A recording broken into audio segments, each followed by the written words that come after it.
Hi, I'm Bernard Leong, and you may know me as an executive who understands that healthcare is an expensive business, and in my spare time, I want to know how Docdoc is trying to transform the healthcare and insurance space together. You are listening to Analyse Asia, the weekly podcast dedicated to business, technology, and media in Asia. And today, I have Sirucek, co-founder and CEO of Docdoc. Welcome, Ko, and it's great to have you here for the first time on our podcast. Of course, the surprise is that we have actually known each other for a very long time and have worked together on a conference between MIT and Cambridge together many years back. Hey Bernie, thank you for having me on your show. And just because you've known me a long time, no softballs, please.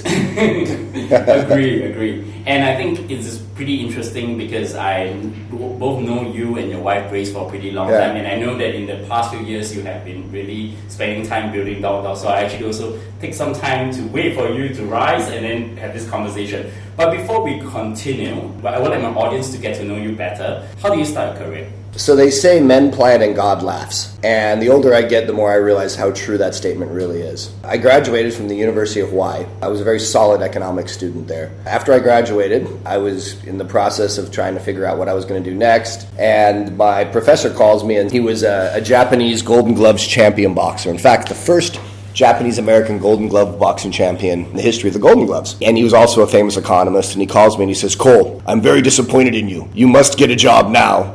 And you have to come down to the governor's office. I have a job for you. You start tomorrow." And that was my first job. I ended up working as a special advisor to Governor Cayetano in the state of Hawaii. I had no plan of that, but that just kind of happened. And then I spent 2 years with him. During that time, I also started a company called Pluto Networks and did some business development there for a couple of years, and then went off to graduate school. The dot-com bubble collapsed, and it made sense to kind of hide in school, and I went to MIT and Harvard for 3 years, getting a dual master's degree. That's where we met when you were at Cambridge at the time. I got an MBA at MIT, and then I went to the Kennedy School of Government and got a Master's of Public Administration. While I was there, I spent a lot of time talking about Asia. A little known fact, when I was 18, I moved to Thailand for a couple years and was a professional Muay Thai boxer. Well before it was trendy to study Muay Thai or MMA, I just was something that my father got me into when I was young. And so Asia was in my blood, if you will. So after I graduated from school, I came out and took a job at Temasek Holdings. And I spent 7 years there as part of their direct investment team in the telco media technology space, focused on mainly venture-type deals in the kind of Series B, Series C space in China and Japan and the United States. Southeast Asia at that point really hadn't taken off. But yeah, that's a bit about my career. And then subsequently from Temasek, you branched out and then came into founding Docdoc together with your wife. I think one thing before we get into the main subject of the day, I wanted to ask you, in your career journey, what are the interesting lessons you can share with my audience? That's kind of a good point, Bernie. I forgot about what I'm doing today. So I left Temasek about 6 years ago. My wife and I did to found Docdoc. We're a husband and wife team, and I guess life lessons. One of the best commencement speeches I've ever seen was the one Steve Jobs did at Stanford. And I think he's really right when he says that you can never really plan the future, and you can never connect the dots looking forward. It's only looking back. And if I look at how Docdoc was formed, and I look at doing it with my wife and all the trials and tribulations of a husband and wife team, just how hard it is to start a company, I would have told you with 100% certainty when I was sitting at Temasek that I am not going to go off and start my own company. It's just too hard. And then life just had other plans. Life made a decision to give us a unique insight, and my wife and I felt like we had to do this. One of the biggest lessons I've learned in life is that you need to be very careful about what you read in the media and how that affects your psyche. There's a lot of these statements that entrepreneurs share that have deep meaning if you think about them, and this is one of my favorites. Men plan and God laughs. Or another one that I really like is, he was an overnight success 20 years in the making, right? So the media makes everything out to be, and then bang, look, wow. And it was so lucky. And the reality is that it's almost never just luck. You work really hard in the dark for a long time, and you grind and you build and you grind and you build, and you have more courage than fear. And that's what allows you to build something. And then the world recognizes. But the world is always way behind the entrepreneur. The entrepreneur starts in advance. And so I think thoughts that I'm always sharing with the audience, or my people I'm speaking with at events or in the team, men plan and God laughs. Another one that Muhammad Ali, he didn't actually come up with this quote, but he always says it, is the realer you get, the more unreal the world becomes. The idea behind that is the more you own reality, the more you solve real problems, you do real things that actually make you stronger, the more the world begins to exalt you and say how unreal you become, like Muhammad Ali. And this other one about, 20 year, an overnight success 20 years in the making. This is my biggest career lesson, my biggest career idea is it's not going to make sense in the moment. But every day you need to spend your time in a worthy cause, working really hard to solve a real problem, and being the best you can be, and then let the cards fall where they may. So we're going to come to the main subject of the day, which is about the company Docdoc, which you and your wife co-founded together, maybe with a few others. It's actually better to say my wife co-founded it. Always say Grace first. Grace and Cole. Okay. The way I'm going to start the conversation is, can you first describe the backstory in how the company was being founded, Docdoc, and what is the current vision and mission of Docdoc? Sure. So first what we do, just real quick. So Docdoc is a category-defining company in patient intelligence. We are a patient's best friend in the industry. We're doctors powered with the most sophisticated predictive analytics engine ever built in healthcare that matches patients and doctors. That's what we do. That's our basic service. Now, the backstory, why did we build this? So there I just flown in from London on a red eye, and my wife says to me, Cole, you need to take our 100-day daughter in for her 100-day checkup. So I grab her, I take her into the hospital, take her into the pediatrician, and the pediatrician says, and we thought she was totally healthy at the time. The pediatrician looks at her and says, Cole, she's jaundice. And he gets this very stern look on his face, and I'm like, wow, okay. And then the next thing you know, he says, you need to go over and get an ultrasound done right now at the hospital. So I walk over to the hospital with Rand, still not realizing the enormity of what's about to happen. And the nurse starts doing the ultrasound, and she starts crying while she's doing it. Now, at this point, I'm like, wow, something very serious is going on here. 15 minutes later, I'm in a tiny room with no windows, surrounded by surgeons. I'm calling my wife, and I'm told my daughter's liver's failing, or our daughter's liver's failing. It's our only daughter. And I'm told that we need to do this massive operation tomorrow morning, and that operation will basically almost guaranteed fail, and then we're going to have to do a liver transplant. I can't tell you how difficult that news was to hear as a first-time parent, as any parent. To add insult to injury, I started asking the medical team, can you help me understand some basic things? How many times have you done this procedure? To which the answer was, I'm the head of the department, I'm good at my job. And I asked, what is this going to cost? And they said, well, do you have insurance? And I said, yes. And they asked about the policy, and they said, don't worry about it. It's going to be very expensive. And then I said, well, what are the long-term consequences of this? And I'm told, don't worry about it. You don't have a choice. We have to do it now. And if we don't do it, she'll die. So basically zero empowerment. Now, this is a very common story. This happens to a lot of people. And I've learned over the years this happens pretty much every room I ever walk into, to investors or audiences, or just everyone's had a story similar to this. But here's the part they didn't have. So my wife, being the far smarter of the two of us, called a doctor that was a good friend of ours who we had just done some medical missions with in Vietnam. And he came running over. He just so happened to be that he was the leading pediatric cardiac surgeon in Singapore. And he comes running over, and he puts his arms around us and walks us out of the room, and the door shuts. And the moment it shuts, he says, don't let anybody in that room touch your daughter. They're not qualified to do stuff like this. I mean, yeah, they're technically qualified, but this is unique. We got to do a global search and find out really who the best teams in the world are to be doing this, because this doesn't happen very often. And he's like, we have time. We need to get this done in the next week or a couple weeks.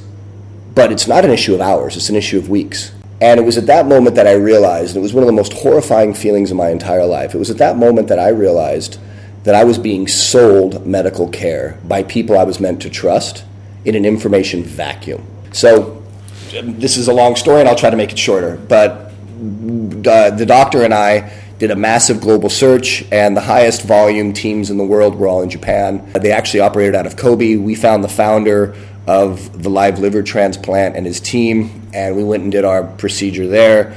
It did fail. We then ended up flying them to Singapore and doing a live liver transplant here. I was the donor.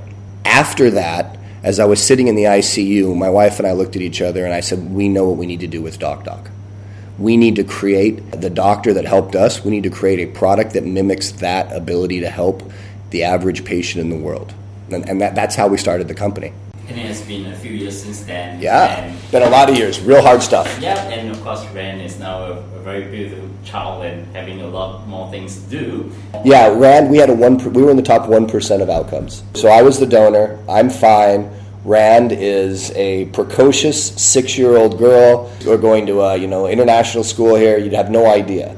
We dodged a bullet. Like, we really dodged a bullet. And it was at that moment, if we hadn't picked that team, I'm very confident that we would have not had the success that we did.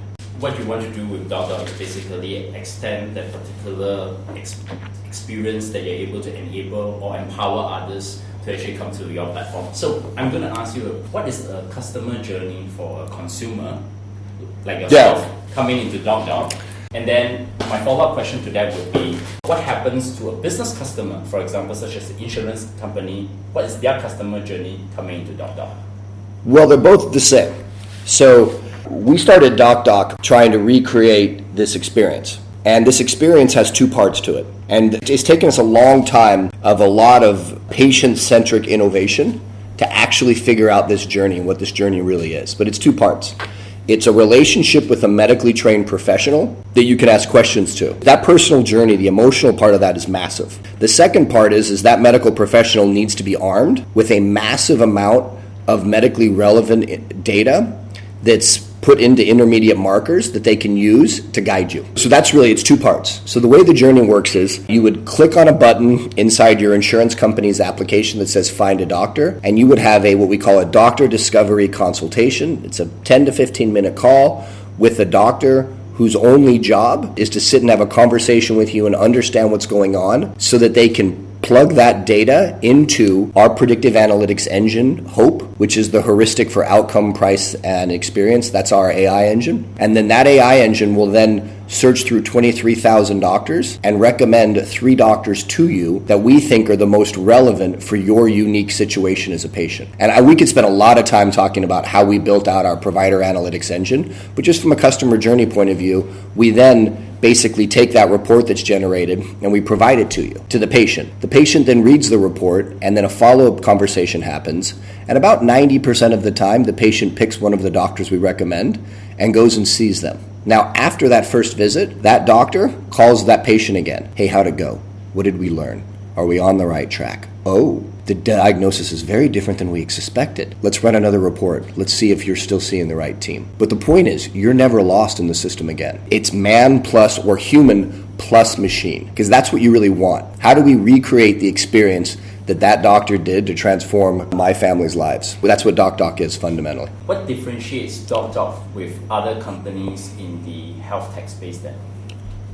All of it? But seriously. Okay, so base layer. We've built a knowledge model at a condition and procedure level of granularity that connects conditions, procedures, and specialties based on international code sets for over 90% of medicine. That took 23 doctors 3.5 years of full-time work. That's just the knowledge model. The layer on top of that is we've gone to 23,000 doctors door to door to collect over 500 data points per doctor in our proprietary database and signed an individual contract with all of them. On top of that, we then have built HOPE, the heuristic for outcome, price, and experience, which is the series of algorithms that actually filter that data at a condition and procedure level of granularity that allow patients to actually make informed decisions. And then on top of that, we've trained a call center of physicians to use that system and to be really good on the phone with patients, to explain things in a way that actually helps that person understand what's going on. So it's all of that. See, a dirty little secret in healthcare is, unfortunately, oftentimes patients don't matter. And nobody intends it for it to be that way, but it ends up being that way because they don't have a large enough advocacy group. So the insurance companies, they have huge advocacy groups because they're big. Right? Hospital chains, huge advocacy groups. Physicians, huge advocacy groups. Pharmaceutical companies, medical device companies. These are all big groups with big castles. And the patients are all running around in between these castles, lost in the system. Docdoc is the advocacy group. We collect data nobody else has. We structure it in a way that allows medically relevant markers to come up. And then, on top of that, we marry that with a person whose only job is to help you not get lost in the system. No one's ever done this before. We're defining the whole category. I think it's very interesting because healthcare is more complex than most other traditional industries when it comes to both discovery and curation. Because the type of data you're dealing with, you need to be secure, you need to be compliant with the local health authorities then. I understand that you have recently received a lot of interest from the insurance industry. What are the main reasons that insurance companies may be interested in partnering with Docdoc? So, okay, two things. So one, the insurance industry really is in a period where they need to rapidly evolve their product. And the product that they're really selling is a solution. When I'm sick, I need a solution provider to help pay for my sicknesses, guide me in my journey, and to anything else that I can do around that solution. But it's around creating data. So the insurance industry is evolving into what are data-centric services that I can marry with my insurance that will actually help better solve the problem that they're facing. So Doctor Discovery now is a perfect complement in life insurance and health insurance in particular, and workers' comp insurance, and a whole litany of the reasons you buy insurance. That's the first piece. Now the second piece of this is insurance companies also, they make more money the less they pay out. And if you think about currently how healthcare is consumed, it's consumed in one of the most inefficient ways imaginable. I walk into the most branded hospital possible as a patient because I don't care what it costs because I'm covered, and then I just say, help, help. Well, that hospital system is designed now to not only take care of me, but to maximize the size of that bill because they're a profit-seeking entity. So the insurance companies are saying, you mean Docdoc, you can radically transform the customer experience in a way that's super positive, and at the same time, what we're paying you, the cost of light, is a lot cheaper than the price of darkness? This is a win-win. So it's winner on both sides, better customer experience, and definitely a massively high ROI. So you do the discovery and curation, then where does the transaction comes in Docdoc? That's the third-party administrator piece. And so all the doctors in our network have agreed to be part of our cashless solution. So when we partner with an insurance company, the doctors now will work directly with the insurance company to actually make money or to actually complete the transaction. Because this is another part about solution selling. I want to make sure that when I'm, as a patient, I want to make sure that as I'm selling, that I don't have to go out of pocket for money that I don't have. I don't want to be filling out a bunch of paperwork I don't understand. It's just better if all that's done behind the scenes. And so that's what Docdoc does. So it's similar to something like an Airbnb where if you're a customer and you book a particular accommodation to live, they actually done the escrow for both the person. Yes. Yeah, it isn't quite that complex because the insurance industry has these third-party administrators that are there, and there's a variety of functions. But ultimately, yes. I mean, ultimately, the best way to think about Docdoc is patient intelligence in this category we're defining has three key aspects: discovery, curation, and transaction. So discovery, that's 23,000 doctors, that's data that nobody else has, that's all those contracts, that's all those people that have agreed to be on a cashless solution, okay? Curation, that's hope, the heuristic for outcome, price, and experience. Now the transaction piece is that the patient doesn't have to worry about it, it's connected. Now over time, those connections will get better. And over time, Docdoc, that will largely become automated. But right now, that's a highly manual transaction process. And that has to deal with another little known dirty secret about the insurance industry, and that's that they don't really have a lot of data. So their current business processing of these insurance policies is done through third-party administrators, which largely create as much data debt at the third-party administrator level. So, the insurance companies actually don't get most of the data that they should be collecting flowing back to them. Well, I know Grace, she's the one who started Docdoc, and then after you joined as the co-founder, who are the other key people within your team that's helping you to execute this vision? Yeah, it's an interesting... When you're solving something that's really close to home, it's amazing how you kind of circle the wagons with people that you really trust. One of my best friends in business school was a guy named Dr. Dan Riskin. And you knew Dan from our Cambridge MIT affiliation. Dan is a critical care doctor. He's a trauma surgeon. He got his MBA at MIT, and before that he was a computer scientist. So Dan, and now he literally is one of the foremost thinkers in the world in the field of clinical informatics. And Dan's been very, very successful as an entrepreneur. And so Dan, when we really decided that we needed to build out this platform around discovery and curation and transaction, Dan was pretty much one of the best guys in the world to help us build out the curation piece. And he's the principal architect of Hope, and he's been great. Now, another gentleman that I brought on was actually one of my best friends in high school. His name is Chad Parsons. And after high school, Chad dropped out of college, and I think he started 7 companies now. And he's just a very, very savvy entrepreneur that has been very successful in a variety of different fields. And we brought Chad in to run finance and HR. It's a little-known fact, and boy, this made a huge difference in our company. Having a Jedi in the role of HR head is so important. My job is so much easier as CEO that I can call somebody who's truly a world-class player and say, hey, I need 3 new people for this field. I need 3 more over here or 2 more over there. And know that I'm going to get a bunch of really high-quality candidates that I know have been really well vetted. Man, that makes my job so much easier. So that's Chad. And then we have, Dr. Ari Widodo. So Ari runs all the doctors in our call center.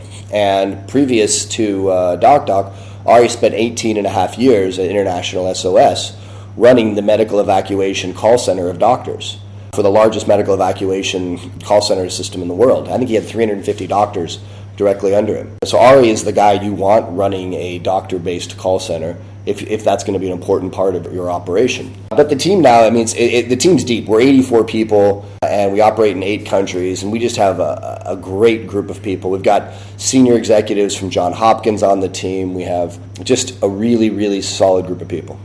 So what's the geographical business footprint for the company now? Yeah, so we're in Indonesia, Singapore, Malaysia, Thailand, Hong Kong, Korea, Philippines, and India. And I think recently you had something happen in Hong Kong, right? Well, we signed a deal with, and I'm very excited about this. So insurance tech's becoming a big deal, and it's just starting. The wave of disruption that's happening in insurance is far larger than even the media fully realizes now, but it's going to become a very, very big deal. Recognizing that the Hong Kong government, under their Cyberport Global Macro Fund, has invested in Docdoc. They gave us some office space in Cyberport. They were the largest investment they've ever made in a company, and were the first investment they've ever made in a foreign company. And they've done that because they want to attract us to Hong Kong, because they want Hong Kong to be the capital of Asia for insurance tech. All these major global insurers, they have their regional headquarters in Hong Kong.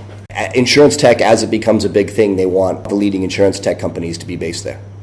I also understand that you have very brilliant investors behind Docdoc. Can you talk about that? Brilliant. You're only a brilliant investor after you sell something for a huge amount of money. So we do have some really good people around the table, though, and I'm really thankful for that. So we have a gentleman by the name, and a syndicate he put together that led our angel round by the name of Ko Boon Hui.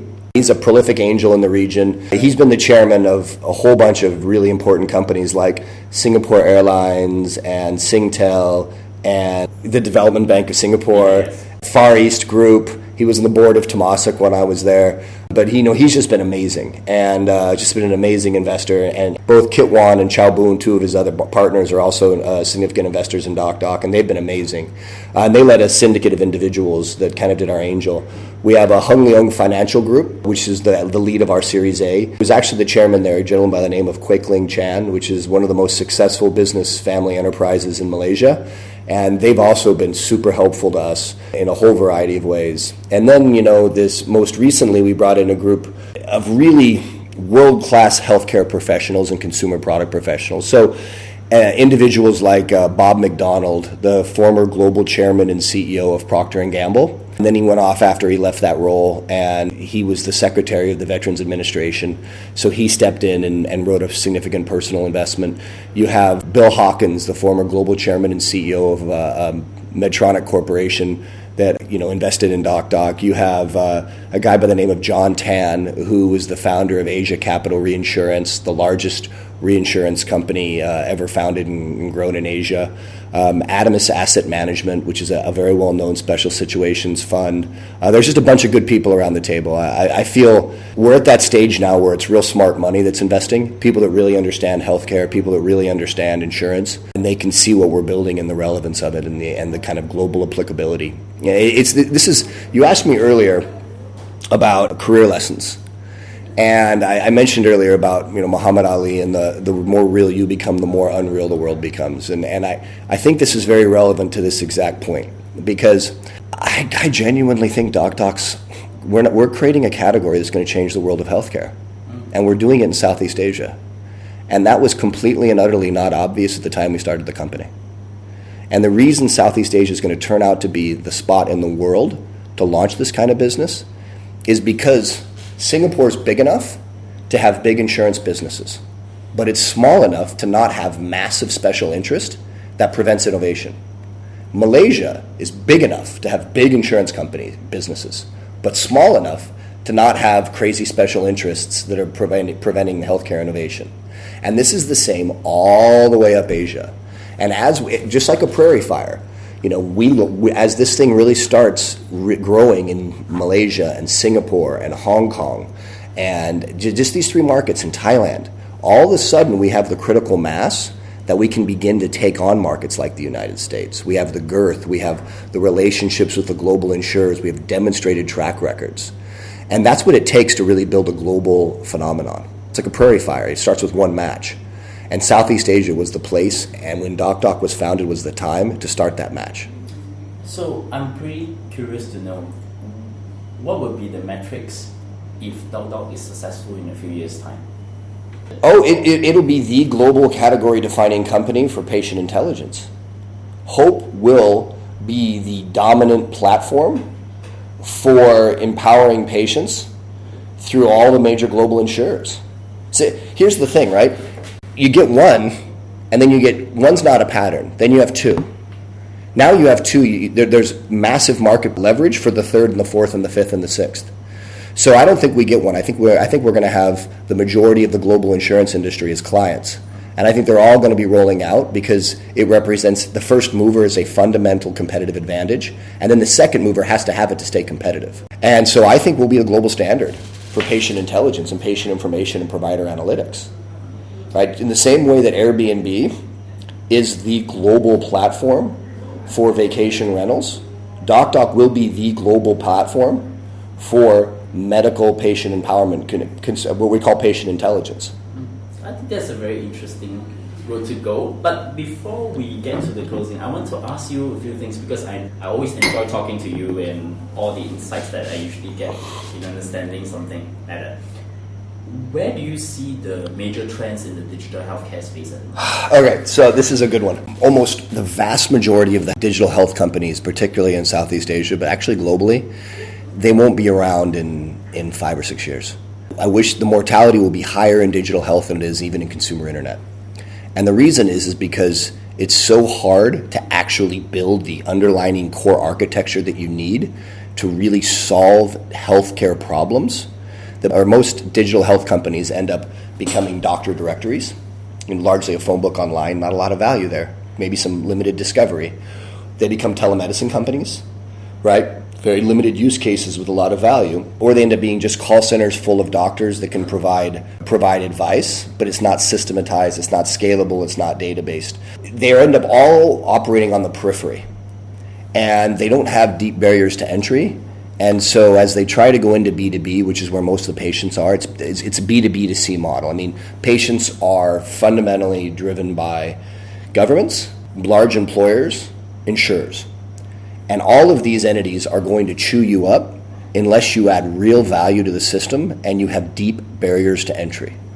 If you don't have those things, you're going to get chewed up. And so unfortunately, most of the digital health companies, not just in Southeast Asia, but globally, are going to ultimately get chewed up. And because they didn't start at the heart of the problem and build out from there. So where do you see then the key innovation drivers given that healthcare is such a highly regulated space? So I think it's going to be around insurance. So what Docdoc's doing in patient intelligence is going to be a really big deal. It'll define a category. There'll be other companies in that category. People are going to reinvent health insurance whole cloth. So there'll be people that come out and start a brand new health insurance company. And it's all based on analytics, and it's all based on wearables, and there's no data dead in it because from the day one, the entire workflow was built in a way that all the data was collected with machine-readable ways, tied to ontologies. Yeah, in the U.S., Oscar is moving in that direction. There's a company called Lemonade that's moving in that direction. There's a huge amount of room for those kind of companies to grow. I think they'll be very successful.